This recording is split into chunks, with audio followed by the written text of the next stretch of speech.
I'm Allison, and I'm going to go through some of the supplies that I use, as well as how to bottle feed your kitten.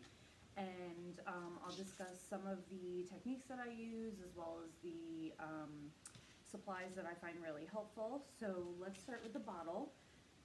Typically when you get a bottle feeding kit from the pet store, it's going to come with a bottle like this with the yellow nipple, and it'll come with some sort of brush, maybe an extra nipple or an extra top. But basically you'll have this kind of bottle here, and on the side it'll have these little lines, and each one is a tablespoon, but it also goes by milliliters here. So 1 tablespoon is actually 15 mLs, 30, 45, and 60. So this way you can keep track of how much your kitten is eating, which is definitely helpful and recommended. As far as the bottle, you do want to go ahead and clean it with a brush, probably every 2 to 3 days, just to go ahead and remove any old milk. Make sure you're keeping it nice and clean. Warm water and soap works really well. Now this is kind of your standard nipple here, and it does not have a hole in it. So unfortunately what you have to do with these is grab a pair of scissors, and very carefully, basically up at an angle, you want to make an X in the tip of the nipple. So it's not the easiest thing to do, but you make a small X that creates a small opening. You don't want a big hole, because if the kitten is suckling really fast, they can actually choke or aspirate, and you definitely don't want to get milk into the lungs. So cutting this nipple with a scissor into an X, that works really well. If you can find it, what I would actually recommend for most people, and this is sort of a newer piece here, is the miracle nipple. So you can see it looks a bit different. It's a little bit longer. It already has a hole in the tip, so you don't need to do anything. But what you will have to do is kind of force it to fit your bottle, because it's actually made to fit a syringe. So if you have kittens that are very young, typically less than 2 weeks, you may want to do syringe feeding. This way you can really keep a close eye on how much they're drinking, and it's kind of a slower feeding. So that kind of slips right on there, and then you would essentially put this in your milk, pull back on the plunger, fill it with milk, attach your tip. And then what's interesting about this is that as long as it's a fresh syringe, the kitten can actually suckle with enough force that they'll pull this plunger in by themselves. So I'll typically keep my thumb on it just to make sure that it's smooth and steady. But once the kitten is attached here and they're suckling, they can actually pull this in by themselves. So this works very, very well for young kittens, or kittens that are not drinking well. But you may need to refill it multiple times depending on how big the kitten is, because they typically need to drink more than 3 mLs or cc's. These syringes, you can wash them out and reuse them a couple times, but the rubber plunger will go bad probably after a couple days, and it'll start getting stuck, and you'll want to replace those. So what you can do is, if you can get your miracle nipple to fit into your cap, then you can actually put it onto your bottle. So that's what I've done here. So this actually works really well. It's the regular bottle, but with the miracle nipple on top, and most kittens respond really, really well to this. The other thing I want to talk about is the milk itself. So I always go with the brand name KMR. I just think it works very well. They really like it. It seems to maybe not cause quite as much diarrhea as some of the other products. So this is the brand name KMR. You can get it through any of the pet stores. Sometimes they actually already have it in the pet store in little cans. It's not cost effective to get it that way, but if you don't want to have to do the whole, shake it up process, they have it pre-made in cans at the pet store. But this is the kitten milk replacer, and inside it'll have a little scoop like this. You may have to dig to find it, but it's in there. And it's 1 part powder to 2 parts warm water. So this one's pretty empty, but it's kind of like a yellow powder with the scoop in there. So you'll take 1 scoop of powder to 2 parts water. And what I really like to do with this, and I found works really well for me, I actually use a blender bottle. So I've had this bottle for a while. I no longer use it for smoothies. It is my kitten KMR bottle. I took the blender ball out of it, but I'll put in, let's say, 4 to 6 scoops of the powder. So then 8 to 12 scoops of water, shake it up really, really well. And then this can actually be refrigerated for 48 to 72 hours. And you can kind of just then pour it into your bottle. And that works really well. And then when you heat the bottle, I know some people will do it with warm water. That's definitely the preferred method. So if you have the time and you can heat up some warm water and then let the bottles sit in the water, that's great. But I, typically don't have time. I'm rushing, I'm at work, something like that. So I'll actually put this in the microwave. A full bottle, depending on your microwave, probably takes about 15 seconds or so to warm up. If it's only half full, probably 8 to 10 seconds. So you don't need to put it in very long, and you can test it by putting a little bit of the water on your wrist before giving it to the kitten, because obviously warm milk can scald. So heat it up in the microwave, do a test on your wrist. As long as it's kind of warm but not too hot, then you can go ahead and start bottle feeding. So aside from the bottles, the shaker, the KMR, you'll also want to have some blankets or towels.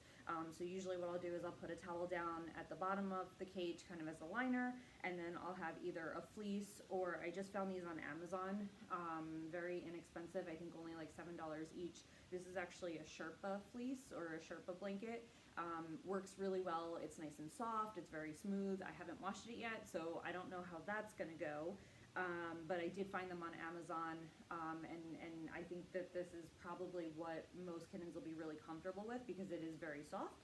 But the fleece is a bit smoother, and what's nice about the fleece is they don't get as caught in it. So kittens have very sharp nails, and you do need to cut those fairly regularly, otherwise they're going to get caught on the fabric. So either one, either the fleece or the Sherpa, I think both will work very well. And I can just show this to you guys real quick. So this is the premium fleece here through Amazon. So I know that's a little blurry, I apologize, but basically if you go to Amazon and you do fluffy premium fleece pet blanket, Sherpa, you'll find it. And then the other thing I want to have you think about, you will want to have some sort of warming feature. So some people actually do a heat lamp, kind of like a lizard. Most people don't have that or don't have access to that. Other people have done warm water bottles or fluid bags, and that's great, but sometimes they can be a little bit too warm, and I feel like if you get the direct contact on the skin, you can actually cause burns. So what I'm going to recommend, and this is a newer product that I found recently, but I really like it, it's a Snuggle Warming Safe Bed Warmer. I don't know if you guys can see that there. So that is basically a microwavable disc that you can put in the microwave and reuse, and it comes with a fleece cover. And again, you can find this on Amazon. It's if you look up heating pad, microwave, warming bed, any of those things, Snuggle Safe, you should be able to find it. But it's basically a disc. It's not too big. It's about the size of a small plate, and you heat it up for about 4 minutes. You put the fleece on it, and then you can put it in one section of their sleeping area, because you always want to make sure that there's room for the pet to get off the warming device. So you don't want them to be trapped on the warm in case they get too hot. You want them to be able to get off of it. So I'll typically use like a rabbit cage. It's probably about 2.5 to 3 feet by 1.5 feet. That's actually plenty of space for kittens under the age of 6 weeks. And again, heating pad on one side, litter box usually on the other side, and they have some room to move around. So that's kind of my standard setup when they're really little. And when they're itty bitty, less than 2 weeks, they can actually stay in their carrier. So let me go ahead and bring our kitten out. So this is what he's been in up until this point. So this is just kind of your standard cardboard carrier. And up until about 2 to 3 weeks, they actually do really well on this, because they don't need the litter box, because you're actually stimulating them to urinate and defecate. So they really just need a place to sleep. When it comes to stimulating, I'll get a garbage can, but a toilet or something like that works really well. And then a non-scented baby wipe is definitely recommended. You can use a cotton ball, you can use a tissue, but for me the baby wipes just seem to work the best. So here is our little friend. This is Carrot, and Carrot is about 4 to 5 weeks old now. and we're going to make him urinate by gently rubbing the genital area. So typically I'll have them urinate before feeding, just so that they don't accidentally pee on themselves or pee on me. I know. So just a gentle circular motion will stimulate him to urinate. And then, like I said, you could do that over a garbage can or a toilet, because it will be usually little dribbles at first, but then a steady stream as they get older. So you just want to kind of stimulate until no more urine comes out. And sometimes that'll also stimulate defecation, which is fine. Just kind of be aware of it. And then once you've gone to the bathroom, then you can do the feeding. So, when it comes to bottle feeding, I do find that it's easier to wrap them in a blanket. They do have sharp claws, so you want them to be nice and warm. You never want to feed a cold kitten. So if you just found a kitten outside, warm it up before you feed it. Now this bottle has been microwaved. So what I'm going to do is have him lean forward. I'm going to put the bottle in front of him so that he can start suckling, and then gently tip the bottle up. Most kittens will extend their arms out when suckling. He's big enough that I don't have to support his neck, but one of the things I like is if you kind of hold them around the neck, you can actually feel them drinking the milk, so you'll feel them swallowing, which is a way to know that they're drinking. Or you can kind of watch the ears, and you'll see that the ears kind of move up and down, and that is a signal that they're drinking. He's actually at the point where he's probably not going to need the bottle much longer, and I'll show you how I kind of transition them over to the wet food, but you'll see that nice big belly there. Most kittens will stop suckling when they're full, but you do want to kind of keep an eye on your line, so you know he can typically drink more than that. That's only about 1 tablespoon, and I know that he usually drinks 2. So we'll give him a minute, and then we'll try to see if he wants to drink any more.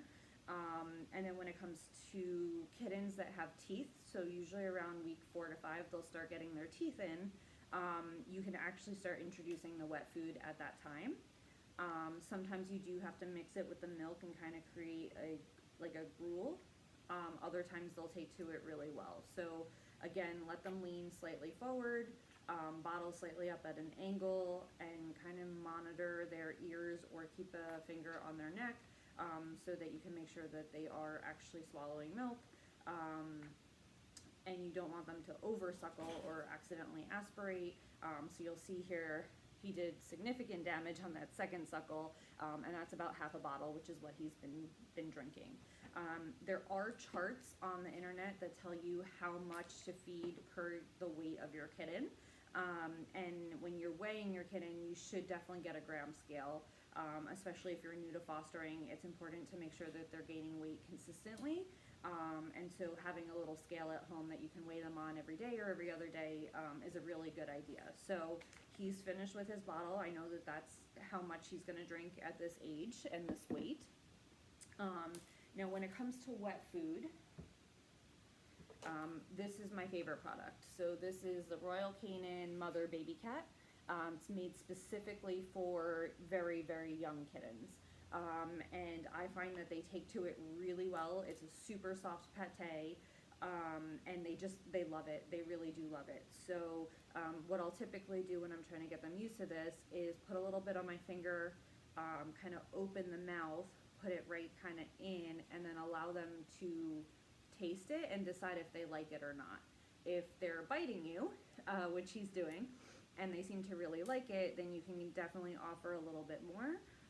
And then, like I said, you'll want to maybe mix some of that with the milk in the beginning so that it's easier for them to eat. So we're in the process of doing the slow transition now with the wet food. But I think he's going to be eating wet food very, very soon. So again, he's about 4 to 5 weeks, but he's doing really, really well. And he does love the bottle, but we'll get him eating some solid foods soon. The last thing I want to just touch base on in regards to feeding, this same brand, the Royal Canin Mother Baby Cat, they also make a dry food, and I highly, highly recommend that dry food. It's extremely small little kibbles, so most of the kittens will take to it really well. And same concept as the wet food. So I'll take kibble, take the head, kind of open the mouth, put the kibble in the mouth, give them a chance to kind of feel around. Most of the time they're going to spit it out, and they're going to spit it out for 2 or 3 days, and then all of a sudden they're going to realize that it's food, and they'll either swallow it or they'll try to chew on it. And once they start eating the dry food, you really don't have to worry too much. I'll still supplement with the wet food, of course, usually 3 times a day, but by 6 to 8 weeks I try to get them off the bottle. And typically they do pretty well with that. The other thing is the litter box. So at 3 to 4 weeks, they can actually start using the litter box, which I know is crazy, but they really do, and they know exactly what to do. So I typically will introduce the litter box as soon as they're walking really well. So in his case, like I said, he's probably about 4 weeks. But he started walking really well in the last 48 hours. He's really holding his weight up. He's keeping his body up. He's not like kind of crouched to the floor anymore. So I figured good time to get him in and out of the litter box. I use a very shallow litter box. I'm actually right now using a little aluminum tin. It's only about an inch off the ground, with a clumping litter, and he seems to take to it really well. He defecated on his own today, so so far so good with that. But they'll use the litter box typically as early as 3 to 4 weeks, so you can introduce that pretty early. Other than that, I don't think I have anything else to tell you guys, so hopefully this was helpful to you. If you have additional questions, please reach out to RBARI. I'm happy to answer questions through them or potentially via email, but please let us know.